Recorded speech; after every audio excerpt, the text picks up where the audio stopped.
फिराक गोरखपुरी जहाँ एक प्रख्यात शायर के रूप में जाने जाते हैं, वहीं हम में से बहुत कम लोग जानते हैं कि वो कितने करीब थे भारत के प्रथम प्रधानमंत्री जवाहरलाल नेहरू जी के। हम में से बहुत कम लोग जानते हैं कि क्या धारणा थी उनकी भारतीय संस्कृति को लेकर और कितनी आस्था से वो भारत की सांस्कृतिक मूल्यों के संरक्षण के प्रति सजग थे, उसकी वकालत करते थे। उन पर विशेष शोध करने वाले लेखक और कवि प्रमोद शाह ने हमें फिराक गोरखपुरी जी के भारतीय संस्कृति के बारे में दृष्टिकोण हमारे साथ एक बातचीत में बांटा। प्रस्तुत है उस बातचीत का ये अंश। नहीं, जो फ्रीडम फाइट का वक्त भारत के प्रति जो नजरिया था उनका, देश को आजाद करवाने का, वो तो था ही। और उसके बाद भारतीय संस्कृति के प्रति, जैसे जनजीवन के प्रति, यहाँ की आबो हवा के प्रति उनका बड़ा लगाव था। वो कहते कि मैंने जब आंखें खोली और उर्दू में लिखना शुरू किया तो मैंने देखा कि उर्दू से हिंदुस्तानी गायब थी। सारे उदाहरण बाहर के मिलते थे, हिंदुस्तान नहीं मिलता था उसमें। चाहे प्रेमी प्रेमिका किस्से हो, माइथोलॉजी हो, सब उर्दू में बाहर की आती थी। तो इन्होंने वो रंग बदला। हर ये लिया बात किसी ने, इन्होंने शुरू किया, हर लिया किसी ने सीता को, जिंदगी है कि राम का वनवास। क्या ये बात पहले नहीं था। शिव का विषपान तो सुना होगा, मैं भी ये दोस्त पी गया आंसू। क्या बात क्या बात। ये फिराक साहब के पहले नहीं था। तो इन्होंने रंग बदला। एक, उन्होंने कहा कि उर्दू जितनी करीब, उर्दू से के जितनी कोई संस्कृत उतनी फारसी नहीं है। ये ज्यादा फारसी शब्द दोगे तो उर्दू क्लिष्ट हो जाएगी। और हिंदी के जितने करीब फारसी उतनी संस्कृत नहीं है। उन्होंने कहा कि उर्दू में 30-35% शब्द यदि संस्कृत के दे दिए जाए और हिंदी में 20-25% शब्द फारसी दे दी जाए तो दोनों भाषा बड़ी सहज हो जाएगी। और ऐसा उन्होंने करके दिखाया। तो उन्होंने एक तो अपनी शायरी में भारतीय चिंतन को स्थान दिया, उसमें सिंबल्स है, इमेजेस है, वो भारतीय दी उन्होंने, क्योंकि इनका अध्ययन बहुत था। अच्छा, ये बताइए कि इसके बारे में भी कहीं उल्लेख आता है कि उन्होंने अपना मन उर्दू में अधिक लिखने का कैसे बन गया उनका, और उनका नाम रघुपति सहाय गोरखपुरी था, फिर ये फिराक कैसे हुआ, उसके बारे में भी कुछ आता है संदर्भ कहीं? वो हुआ यह कि उनकी परवरिश उसी माहौल में हुई। उनके पिता भी शायर थे उर्दू के,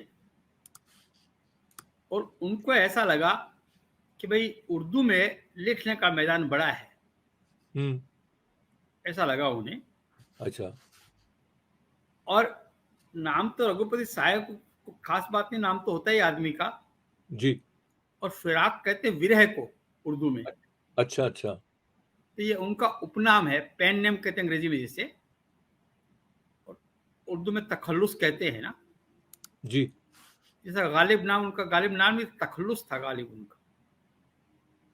तो उनका एक शेर तो ये आपके साथ मैं याद करता हूँ, उनका एक शेर बहुत पहले, जो गजल बहुत मकबूल हुई, बहुत सुनी गई है, कि बहुत पहले से उन कदमों की आहट जान लेते हैं, तुझे ए जिंदगी हम हम दूर दूर से से पहचान लेते। पहचान लेते हैं।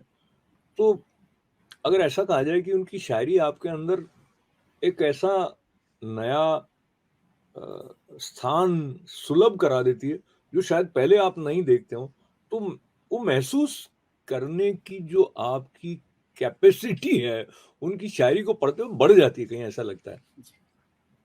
बिल्कुल बताती। एक उनकी शायरी में इश्क को नया मायना दिया गया। जी जी। सौंदर्य बहुत नया था। और इनके पहले शायरी जो थी, लहरों से मैं, लहरों से लिखे तो लहरा के पी गया, साकी एक नजर पे बल खा के पी गया, इस तरह की शायरी हुआ करती थी। जी जी। इनकी शायरी आई तो आए थे हंसते खेलते मैं खाने में फिराक। वाह। जिंदगी रुपए में खाने में, जिंदगी रुपए में खाने में, आए थे हंसते खेलते मैं खाने में फिराक, जब पी चुके शराब तो संजीदा हो गए। क्या बात है! क्या बात है! इस अच्छा, तरह की शायरी शुरू की और इश्क को एक नया रंग दिया इन्होंने। अच्छा, वो अपने समय में ऐसे मुकाम तक पहुँच गए थे जहाँ लोग उनको यूँ देखते थे।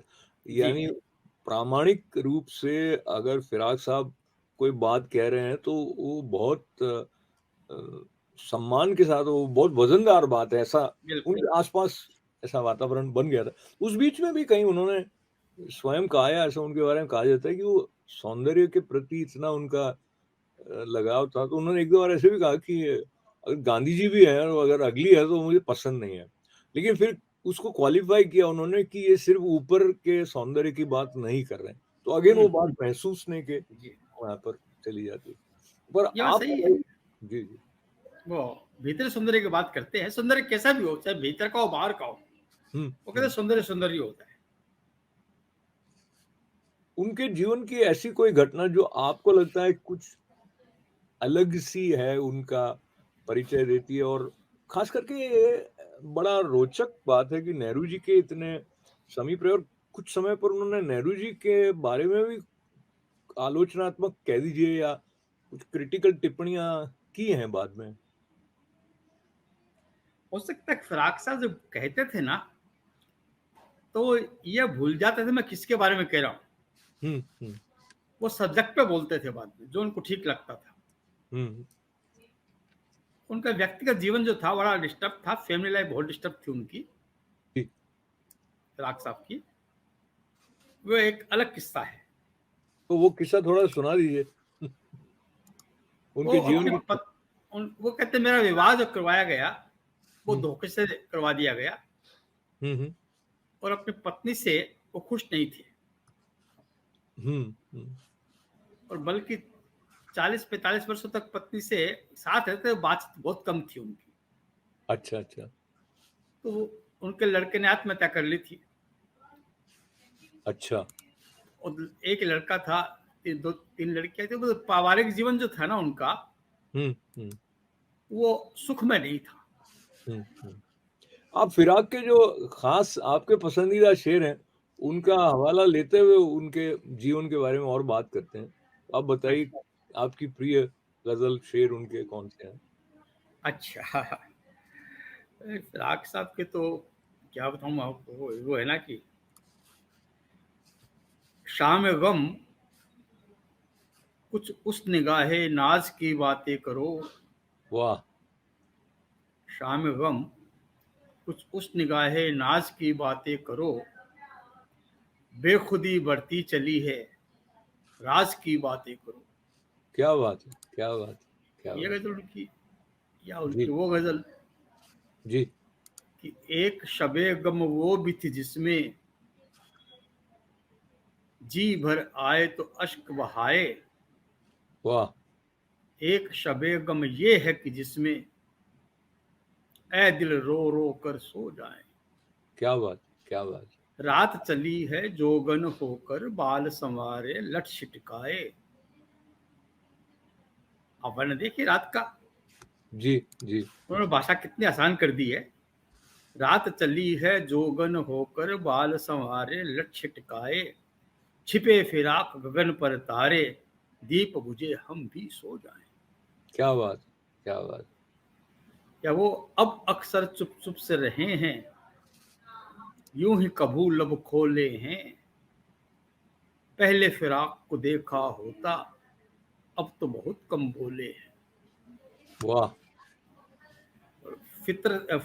इसकी फितरत की ये आंख मिचोली, जी, कुदरत की है जो मैं बोला, खोले हैं। और कौन करे है बातें मुझसे तन्हाई के पर्दे में, वाह! कौन करे है बातें मुझसे तन्हाई के पर्दे में, ऐसे में किसकी आवाजें कानों में रस घोले हैं। वाह! वाह! वाह! तो आप इस मैं तरह के जो शेर फिराक साहब बहुत के।